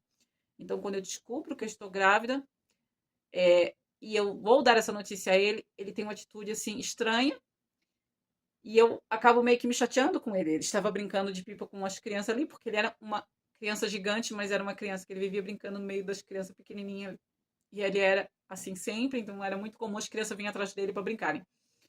Então ele estava com uma pipa na mão, brincando com as crianças, e eu me chateei com as palavras da qual ele me falou, e digamos assim, que eu virei a cara para ele e fiquei retraída no meu canto. Ali então, passou uns minutos, de repente eu olho e ele está ligando para todo mundo, para várias pessoas, contando que ele seria pai de novo, que eu estava grávida, que agora ele tinha que trabalhar em dobro, porque agora ele seria pai e ele tinha que trabalhar em dobro. Então ali ele começa a, a contar aquilo para todo mundo, para os amigos, assim com um entusiasmo muito grande, e ele fala: agora a nossa menina vem. E aí eu vejo que aquilo tinha sido uma brincadeira que ele tinha feito comigo antes. Porém, eu levei pro coração, infelizmente, né? Mas passado uns tempos ali, passou-se alguns meses, eu, por birra, eu tinha que ir no posto pegar uns exames e passar na casa dos meus filhos. E eu fui pelo conselho de uma criança de 7 anos, que era então meu filho, que falou assim: mãe, em vez de a gente dar toda a volta lá, vamos descer o carreirinho aqui, pra casa da Mana, dos Mano. Então eu falei para ele assim: vamos. E ali nós descemos. Tinha um muro feito de pneus, que foi feito, tinha uma contenção ali, eu desci, tudo certo. Quando eu estou debaixo das árvores, eu resbalo, caio, e ali eu venho fraturar no meu braço. A minha mão chegou a virar para trás, praticamente, encostar atrás. Ali eu senti que eu tinha quebrado minha mão, aí a minha filha falou que não, mas ali eu comecei a sentir um desespero de dor. Então eu vou para o hospital, e ali eu tenho que passar por uma cirurgia, porque ele quebrou na distal e ali não tinha como só fazer um procedimento de engessar. Então eu tive que passar pelo procedimento de uma cirurgia no meu braço gestante. E então ali foi um processo doloroso na minha vida, porque eu fiquei dependendo deles para me ajudar, para cuidar de mim, para poder tomar um banho, porque eu não conseguia mover as minhas mãos, meus braços, né? Meu braço, há marcas, que eu não sei se dá para ver, mas há marcas, que eu usei 2 fios de Kirchner, fora 4 parafusos, né? Que são 2 de cada lado. Então, eu volto para casa, trabalho grávida, trabalho com o braço engessado. Ali eu entro num conflito com meu esposo. É uma coisa de gestante, que às vezes a gente pega raiva das pessoas ou enjoo, e eu não sei como eu não consegui olhar para o meu esposo até que eu consigo fazer com que ele saia de casa. Mas daí ali eu começo a ter uma luta travada e ter que trabalhar para me sustentar. Então, bateu o arrependimento, mas enfim, eu já tinha feito. Mas mais para frente a gente volta e lá a gente começa uma outra saga. Quando eu intero as 33 semanas, eu começo a entrar no trabalho de parto e lá eu vou para o hospital e descubro que eu tinha pegado Covid. Então ali a minha vida se transformou literalmente no inferno, porque ali eu comecei a sofrer muito, eu fiquei isolada num quarto, eu fiquei sofrendo por muitos dias, e ali eles ficavam constantemente em cima de mim, me monitorando, porque a qualquer momento minha filhinha podia nascer e não havia vagas de neonatal para ela em UTIs. E se caso ela viesse a nascer, eu teria que ir para outra cidade, então tinha que ter apoio de helicóptero e muitas coisas, equipamento, tudo, para tentar transferi-la se fosse necessário. Então ali começou uma luta, da qual a gente começou a se desesperar e pedir ajuda em oração para todos, para que as pessoas nos ajudassem em oração para que isso não acontecesse, que Deus guardasse nossa filha. Porque aquilo era um sonho na vida do meu esposo. Era a realização do sonho dele. Então a gente começou ali aquele sofrimento. Ali eu começo a ficar internada, fico uma, fico duas, fico muito tempo internada, até que eu volto para casa e uma semana depois eu entro em trabalho de parto. Ali eu ainda estava no parto prematuro, mas só que acho que pela quantidade de vitaminas que eu já havia tomado antes, injeção para amadurecer o pulmão da minha filha e tudo, então eu creio que ela se tornou um bebê macro, até porque eu adquiri uma diabetes da qual eu não sabia. Ali eu já sofri hipertensão, então assim foi uma gestação muito complicada e dolorosa, até que nasceu a nossa tão sonhada menina. O sonho do meu esposo havia se realizado. E quando ele viu ela nascer, eu vi nos olhos do meu esposo a felicidade, a alegria e a emoção de viver aquele momento.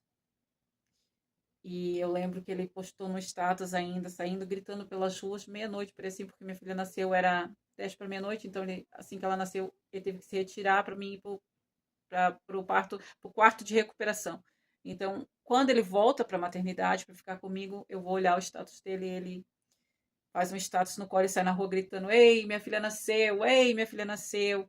E eu olho, meu Deus, que doideira. Imagina quem viu aquilo, presenciou aquilo, quanto essas pessoas não riram, né, da atitude dele. Ele gritando pelas ruas, assim, transbordando a emoção e a felicidade que ele estava sentindo em ser pai da menina. E ali a gente começou a ter uma vida diferente, nossa vida mudou. A partir do momento que nossa filha nasceu, muitas coisas mudaram e aquele cara que trabalhava até muito tarde passou a trabalhar até mais cedo, porque nossa filha pegou o hábito de dormir somente com ele. Enquanto ele não estivesse em casa, ela não dormia. Ela era muito apegada a ele. Ela tinha um apego muito grande, que quando ela começou a falar as primeiras palavrinhas e que ela gatinhava, sempre que ele chegava, que ela escutava o barulho do carro, ela corria em direção à porta, e assim que ele abria, ela já falava: "Da mim, papai", que era a chave do carro. Então ele saía sempre com ela, ele andava com ela por todos os lados, ele ficava andando com ela de um lado para o outro, exibindo a menina dele.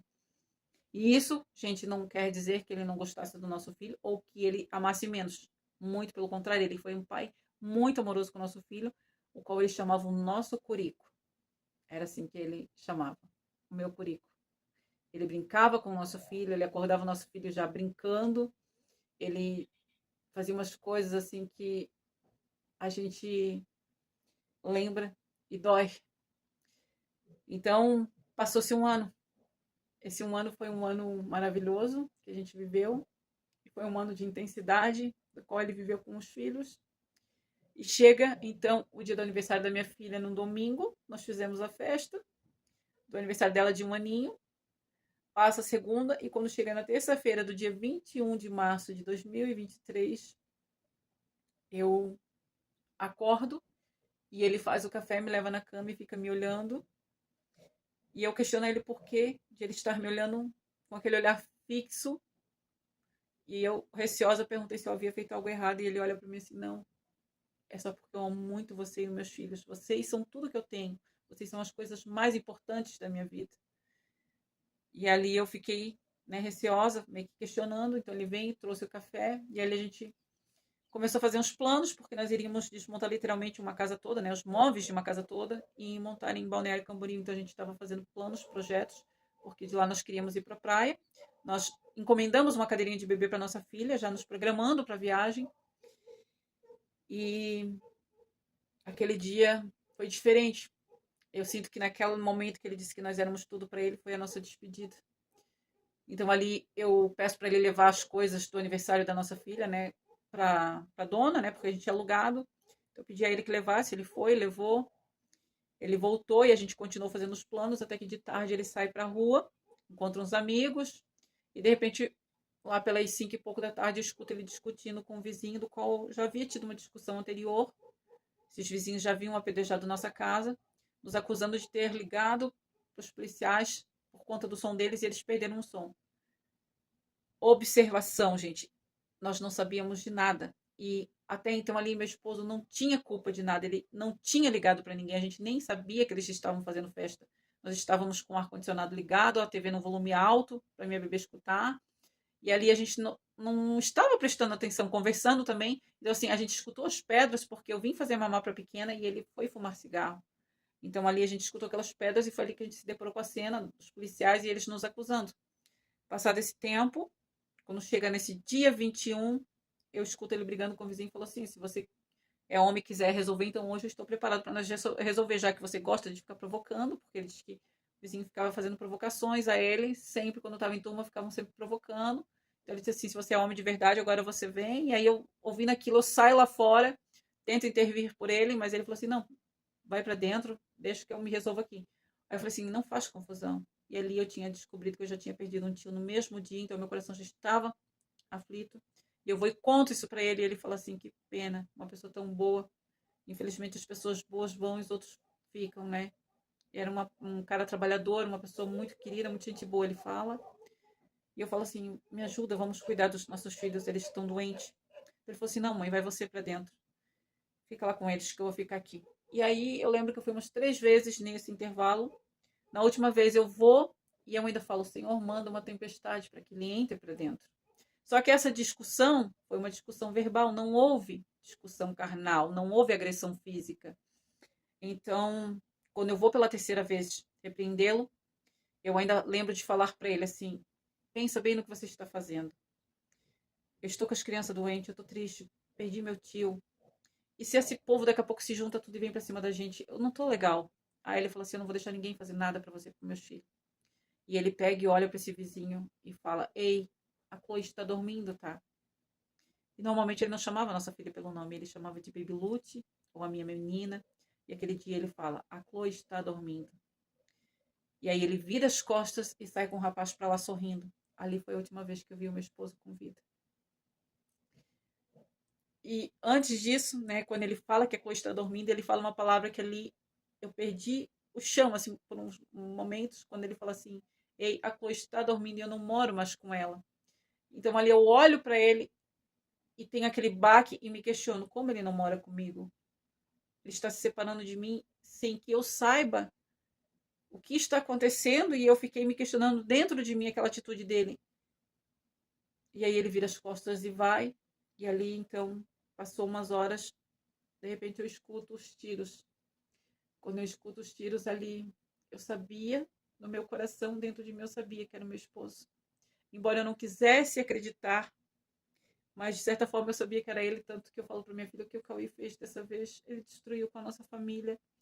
E ali eu saio num desespero e começo a correr de um lado para o outro, e nisso eu não vejo viatura, não vejo movimentação nenhuma. Quando nós chegamos no portão do condomínio, eu e minha filha, entra uma viatura e desce para baixo, e aí a gente continua em direção ao portão. Quando a gente continua em direção ao portão, começam a entrar muitas e muitas viaturas mesmo, das quais eu não consigo nem dizer quantas, mas eram muitas mesmo. E ali começa uma correria, um desespero. Ali eu comecei a me desesperar e eu comecei a correr de um lado para o outro por notícias e ninguém me falava nada. Para cada um que eu perguntava, eles só me respondia: espera o SAMU chegar.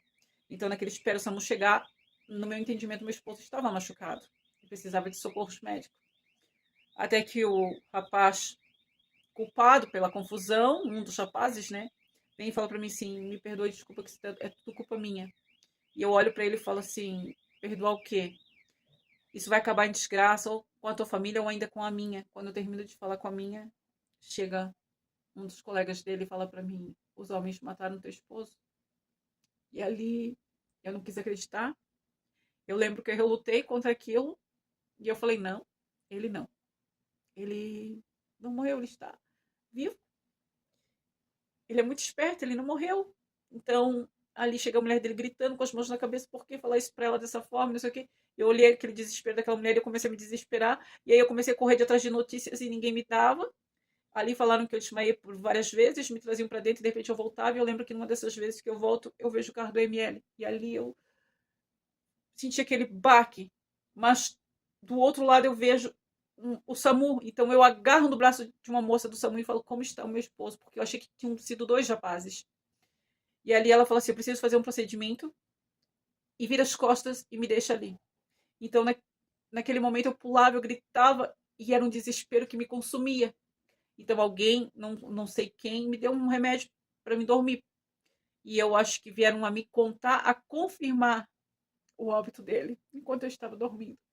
Então eu deito, apago. Minha filha disse que pela madrugada eu levanto e tento abrir a porta para ir no carro, achando que ele estava no carro e eu ia buscá-lo para dormir. Mas eu aí não estava consciente, porque eu estava sob efeito de remédios.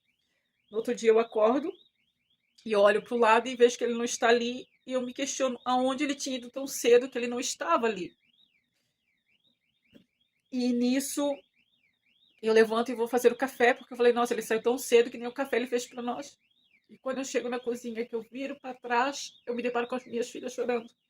E naquele momento a minha ficha cai. E no momento que a ficha cai, ali eu caio junto no chão. E nesse momento eu caio em desespero e as minhas filhas junto comigo, abraçada a mim. Ali nós choramos juntas. E eu naquele desespero, de repente chegou o rapaz da funerária pra gente ir até o IML e eu estava indo para um lugar onde eu não sabia onde eu estava indo e nem o que eu iria fazer lá. Então quando chegamos lá, eles não me permitiram fazer reconhecimento porque já haviam feito por reconhecimento digital, mas na verdade era pelo estrago que eles haviam feito no corpo dele. E ali eu imploro aquela mulher para me deixar vê-lo, mas eu não tive sucesso, então conseguimos com o auxílio do nosso advogado a liberação do corpo dele. E quando estamos indo para o carro, o moço liga dizendo que estava com a cadeirinha que eu e ele havíamos encomendado para a nossa filha, e eu recebo essa cadeirinha no IML. Foi a encomenda mais inusitada e mais estranha de toda a minha vida, da qual eu nunca tinha passado antes. Então, lá ele entrega essa cadeirinha e ali eu tô num desespero que eu não tinha cabeça para nada. Eu não conseguia raciocinar com nada. Eu agradeço a Deus que Deus preparou pessoas para me ajudarem, Deus colocou pessoas no meu caminho, pessoas que foram fazer o boletim de ocorrência, pessoas que foram que cuidaram de capela, pessoas que foram atrás de funerária, pessoas que fizeram tudo isso por mim, porque nem o boletim de ocorrência eu consegui fazer naquele dia, fui fazer uns 2, 3 dias depois. Eu não consegui fazer o atestado de óbito, quem fez foi meu filho mais velho, porque ali ele tinha os meus filhos como filho dele e os meus filhos tinham ele como um segundo pai. E eles eram apegados muito ao meu esposo.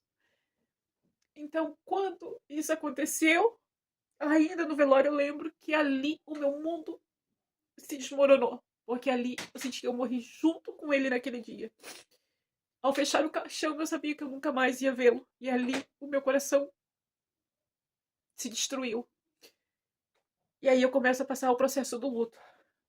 Ali eu começo o meu sofrimento, no qual eu entro numa depressão profunda, pós-traumática, no qual o meu emocional foi tão forte, à beira de extrapolar para o corpo físico, porque o meu a emocional já não suportava mais tanta dor, e eu acabei paralisando e indo parar na UPA. Meus filhos me levaram lá desesperados porque eu estava paralisada de um lado. O emocional abalou tanto que eu acabei tendo consequências físicas por conta do emocional. E depois eu acabei me inchando, ficando cheio de bolas, com alergia, surdez, tudo consequências daquele momento do qual eu estava vivendo. E ali eu me arrastei no luto mais profundo e eu fico de cama um mês. Eu passei só café, ali eu perdi mais de 30 quilos. Eu não conseguia comer, a comida não descia, eu não conseguia sentir o gosto da comida, eu não conseguia comer porque machucava a minha garganta. E eu lembro de uma vez que tentaram fazer eu comer uma pizza, e eu lembro que eu botei um pedaço de pizza e no outro dia eu acordei, eu estava com aquele pedaço na boca, não sei como eu não morri engasgada, afogada, enfim. Ali aquele processo foi doloroso na minha vida de uma forma que eu não tinha vontade mais de viver. Então ali eu começava a pedir para Deus que eu queria partir, que Deus me levasse, porque eu não queria mais ficar nesse mundo. E ali eu comecei a questionar com Deus e pedir que Ele, por tudo, me levasse. Porém, os dias foram se passando e nada disso aconteceu. E nesse processo que eu fiquei ali, esse um mês, Eu saí, eu lembro que eu fiz 3 tentativas. Eu fraca fisicamente, eu não tinha muita força, né? Então, assim, como eu fiquei esse um mês muito debilitada, então eu não tinha forças físicas, eu estava muito fraca. Mas eu me lembro perfeitamente de ter tentado roubar o corpo do meu esposo por 3 vezes no cemitério. Aí agora você me pergunta como você pode pensar em fazer isso. O desespero era tão grande que se eu fosse buscá-lo na minha mente, eu poderia curar ele, que ele estaria vivo. Dentro de mim, a minha mente não conseguia raciocinar com aquela perca. E ali esse processo foi doloroso demais para mim. Quando eu vou na primeira tentativa, era dia de semana, eu me deparo com o portão fechado. Aí eu não sei explicar para vocês se ali foi um agir de Deus, que Deus me fez enxergar os portões fechados, de repente eles estavam abertos, mas para mim pareceu fechado, ou se realmente eles estavam mesmo fechados. Aí eu vou na segunda vez, e na última e terceira vez eu falo: hoje eu vou tirar você de lá. Hoje eu vou te buscar, meu amor. E ali eu preparo as ferramentas, e ele tá na última gaveta de cima, então ali eu não sei como eu faria, nem como eu conseguiria aquilo. Acredito que eu ou de lá eu ia sair presa ou para um sanatório, porque eu estava à beira da loucura. E ali eu vou para a igreja, e sempre que eu botava meus pés em qualquer igreja que eu fosse, Deus falava sobre a ressurreição de Lázaro. E ali eu questionava aonde estava o propósito de Deus na minha vida. O porquê de eu passar por tudo aquilo e Deus permitir e jogar na minha cara que ele salvou Lázaro, que ele ressuscitou e não tinha ressuscitado meu esposo. Ali entrou um processo de rebeldia. Até que eu viesse a entender o que Deus estava querendo falar comigo, eu passei muito esse processo de dor e rebeldia. Até que eu chego num culto, e eu sempre pedindo muitos irmãos visita, né, que eles viessem orar na minha casa, porque ali eu passei um processo também de percas materiais, porque ali eu comecei a perder coisas de dentro de casa que começaram a se queimar, começaram a estragar, e ali eu fui perdendo, perdendo e perdendo, e eu já estava num abismo ali. Então eu vou na igreja e de repente, quando chega na hora da pregação, eu me deparo com um policial. Quando ele sobe ao púlpito e ele se apresenta para ministrar a palavra, a primeira palavra que ele fala: eu sou policial. E aquilo acabou o meu culto naquele dia. Ali eu saio aos berros para fora e venho para minha casa. E ali eu decido não ir mais na igreja. Então, ali eu começo a cair na depressão mais profunda. Porque eu não mencionei lá atrás, mas meu esposo foi morto por PMs da cidade, com mais de 30 tiros, incluindo balas expansivas. Então, ali havia uma revolta muito grande, e ainda nos dias de hoje, eu não tenho ódio como eu tinha deles na época, porém eu não gosto muito de ver que é uma... Ainda tem aquela sensação assim ruim, assim, que dá aquele choque, mas hoje eu a vejo com outros olhos, e sei que nem todos são iguais, não podemos generalizar por uma situação em si, mas foi um processo muito difícil, porque até eu entender isso aí, eu e meu filho sofremos muito. Meu filho veio a tentar contra a sua própria vida por 2 vezes. Ali eu passo com ele um processo de internamento, no qual foi uma péssima experiência para mim. E ali nós começamos a viver a dor da perca. E ali eu comecei a ter raiva de mim mesma e me questionar por que Deus não tinha me levado ainda. Ali teve momentos de eu me despedir dos meus filhos, me despedir de todo mundo, contando que eu iria partir. Eu acreditava que Deus iria me levar, porque eu pedia tanto isso a Deus, mas isso não aconteceu. Eu lembro-me que nessa fase eu não tinha vontade de sair, eu não tinha vontade de fazer nada, mas eu tinha que ir, eu precisava ir trabalhar, porque eu tinha contas a pagar, eu estava devendo muito e eu não tinha como ficar em casa. E numa dessas vezes eu me sinto assim como se eu tivesse entrado num submundo, uma outra dimensão, porque eu não sabia onde estava, eu não sabia quem eu era, eu não lembrava meu endereço, eu com o celular ali não sabia nem para que servia, não me vem a cabeça de tentar ligar para alguém, perguntar, e lá eu começo a andar muito, tinha acabado de fazer um serviço, e lá eu começo a andar pelo centro, dar várias voltas, até que eu começo a recordar na minha mente o, o caminho de volta para minha casa. E aí eu vivo essa experiência de começar a sofrer com o trauma de toda noite chegar naquele horário, eu caí em desespero. Então ali eu começava a chorar, eu ouvia os áudios dele e ali eu chorava. E aí eu esperava todo mundo dormir e lá eu chorava a madrugada toda. Lembro-me de um dia de a vizinha vir comentar comigo sobre isso, que me ouvia chorar e doía nela. Então, olha, eu passei a ter crises de ansiedade nas quais muitas vezes extrapolava pelo físico, né, como eu citei antes, e às vezes a crise era tão forte, eu sentia aquela falta de ar, aquela vontade de gritar, de quebrar algo. Então, para mim não fazer nada perto do meu filho, porque eu tinha que cuidar ainda do emocional dele também. Então, eu ia pro banheiro, eu ligava o chuveiro e lá eu sentava no chão. E lá eu começava a me morder nos momentos que eu tinha vontade de gritar, ali eu me mordia toda, ali eu me dava socos pelo corpo, então ali eu começava a me ferir e me machucar. Até que chega um rapaz na minha vida, me ajudou muito, porém eu feri esse rapaz. Isso aconteceu 1 ano e 6 meses depois. Esse rapaz começou a me ajudar, de certa forma, a superar, a aprender a conviver e aprender a lidar com aqueles meus momentos de crises. E eu feri muito esse rapaz, de certa forma, assim, emocionalmente. Então, teve um processo ali que Deus começou a trabalhar em minha vida e a Jandira entra de novo na minha vida e começa a falar do amor de Deus, começa a pregar de novo para mim o amor de Deus sobre a minha vida, os propósitos de Deus, e eu rebelde não querendo dar ouvidos.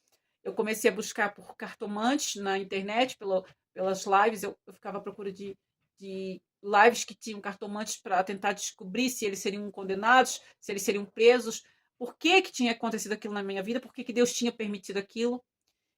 Aí a Jandira entra e começa a trabalhar ali comigo, começa num propósito, e ali ela tem todo um propósito ali de processo de libertação de novo, porque eu estava me entregando ao inimigo de novo, de certa forma. Até que eu me levanto de novo, e aí eu vou tentar resgatar esse rapaz, porque ali eu me sentia culpada por ter feito o que eu tinha feito com ele. Então, assim, no meu subconsciente eu devia fazer algo por ele. Só que quando eu fui atrás desse rapaz, o propósito não estava nele, sim em outra moça, que hoje é minha amiga, que é a Fran, na qual a gente tem uma grande amizade, um grande carinho uma pela outra, uma conexão forte com Deus. Foi aonde Deus me levou até ela, aonde ela veio aceitar Jesus, ela e o filho dela, e Deus começou a trabalhar nas nossas vidas juntas. Aí depois que eu fiz isso, Deus colocou o rapaz debaixo dos meus olhos, Deus mandou eu voltar para casa fazer 2 semanas de propósito, jejum e oração, e ali eu fiz. E quando eu chego lá, eu encontro essa pessoa. Essa pessoa estava sem celular, sem documento, sem nada. Então, assim, uma cidade com milhões de habitantes que não tinha como você achar. Detetives não conseguiram achar. Mas o meu Deus me mostrou onde ele estava e o meu Deus me levou até ele. Então, ali eu comecei a ter uma fé, uma crença em Deus. E ali Deus começou a trabalhar na minha vida. Então, ali Deus começou a trabalhar, a transformar, começou a me libertar, começou a fazer coisas na minha vida. E hoje eu digo para vocês que eu vivo o sobrenatural de Deus, que hoje eu sou um milagre de Deus, que a minha família é um milagre e que hoje eu sirvo a Deus de todo o meu coração, porque de toda dor, no meio da dor e de todo o sofrimento, aonde eu desci lá no Vale da Morte, Deus me resgatou e das minhas fraquezas, Deus me fortaleceu e me deu forças para permanecer de pé. E se hoje eu estou aqui é para a honra e glória do nosso Senhor. Ele é o único que pode nos salvar, ele é o único que pode nos libertar do aprisionamento. Eu estava no aprisionamento da depressão, da ansiedade, eu estava no aprisionamento daquela dor, do ódio, do ressentimento, da amargura, do qual eu não conseguia me libertar, porque ali eu tinha um ódio muito grande dentro de mim, uma revolta muito grande dentro de mim, e eu não conseguia aceitar o fato de ter perdido meu esposo. Não que hoje eu diga que eu aceito assim de uma forma normal. Eu sinto muita falta dele. Um dia sei que lá na frente Deus vai me fazer entender o propósito de tudo isso, mas a dor ainda existe, a saudade ainda existe, as nossas vidas não são a mesma, mesmo ainda com Deus. Deus nos fortaleceu, nos tem dado força. Meu filho aceitou Jesus, meu filho hoje lê a Bíblia, ele ora comigo, ele tem os momentos dele que a gente fala sobre Deus. Deus foi trabalhando e tirando medicação dele e de mim também. Então, assim, hoje Deus nos dá força e nos fortalece para ajudar outras pessoas. Mas foi um processo muito difícil até ali. Então, quando Deus me resgatou, eu estava à beira da morte. Eu digo para vocês que eu estava à beira da morte e isso foi revelado na igreja, que Deus estava fechando a sepultura e me libertando de espírito de loucura. Então, eu passei um processo assim que Hoje eu olho para Deus e falo, Senhor, um dia eu sei que lá na frente o Senhor me mostrará. Mas hoje eu digo que eu quero viver para Deus e eu não quero perder a minha comunhão com Deus. Eu perdi já muita coisa e perdi quem eu muito amei de todo o meu coração. Perdi amigos, mas eu não quero perder o meu Deus. Eu não quero perder a presença do Senhor. Eu não quero perder a minha comunhão com Deus. E se você está ouvindo esse testemunho, e se você se identificar com ele, e se em algum momento algo do meu testemunho você se identificar, você já passou por isso, e se você se encontra desanimado, se de repente você se encontra num momento difícil da tua vida, eu quero te dizer que há duas coisas que são as ferramentas para a nossa vitória, que são as chave da nossa bênção, não são as ferramentas necessariamente, mas sim a chave da nossa bênção, que é a fé e a perseverança. A fé é de você crer, acreditar naquilo que você não vê e não ouve, mas saber que aquilo vai acontecer e que pode acontecer. E a perseverança é você insistir e permanecer naquela insistência de continuar crendo que aquilo vai acontecer, que aquele milagre pode acontecer. E por que eu te digo isso? Porque Deus fez isso na minha vida, na minha família, no meu lar. E hoje eu posso afirmar para vocês que quando você ainda pensa que tudo acabou, eu afirmo e confirmo para vocês, pelo meu testemunho de vida aqui, que a última palavra quem dá é Deus. E se ele ainda não disse não e nem disse sim, então espera no Senhor. Às vezes há momento que Deus trabalha no silêncio em nossas vidas e a gente não entende e questiona a Deus, porque às vezes nos atribulamos, entramos em momentos de tribulações, de conflitos, às vezes passamos por provações, e eu passei por muitos a minha vida toda, mas a mais difícil de todas foi essa de perder o meu esposo, o pai dos meus filhos, no qual eu fiquei com uma bebê de 1 aninho e o meu filho com 8 anos, prestes a fazer 9. Então ali eu tive esse processo doloroso na minha vida, mas Deus entrou com providência sobre a minha vida e restaurou a minha fé e restaurou em mim tudo aquilo que Deus tinha me dado lá atrás de dons. Deus tem colocado pessoas na minha vida, da quais eu tenho ganhado muitas almas para Jesus. Deus tem trabalhado em minha vida, através da minha vida, do meu testemunho. Deus tem feito muitas coisas. E hoje eu estou com um projeto do meu ministério, do qual Deus usou muitas pessoas para falarem. Eu recebi uma confirmação essa semana. Eu já tenho o projeto, o nome, e eu estou trabalhando em cima disso, porque antes de tudo isso acontecer, eu peço a Deus sempre, né?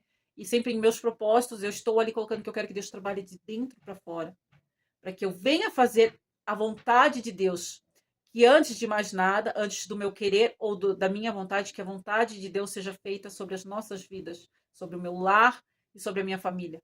Então eu te digo que se você está desesperançoso, se você acha que não tem saída, há uma saída. Ainda existe vida aí, ainda existe uma esperança sim, porque Deus é Pai e Ele não nos desampara. Nós que muitas vezes viramos as costas para Deus, mas Ele sempre está pronto a nos receber. Muitas vezes você não consegue ver como eu não conseguia ver lá atrás. Quando eu me revoltei contra Deus, quando eu julguei Deus por permitir aquilo acontecer, eu falei, podias tu ter ressuscitado, mas tu não quis, e agora tu jogas na minha cara. Hoje eu vejo de uma outra forma. Quem sabe talvez você vai entender, através desse testemunho, você vai entender os propósitos de Deus na tua vida e na tua família, porque hoje eu e minha casa servimos ao Senhor.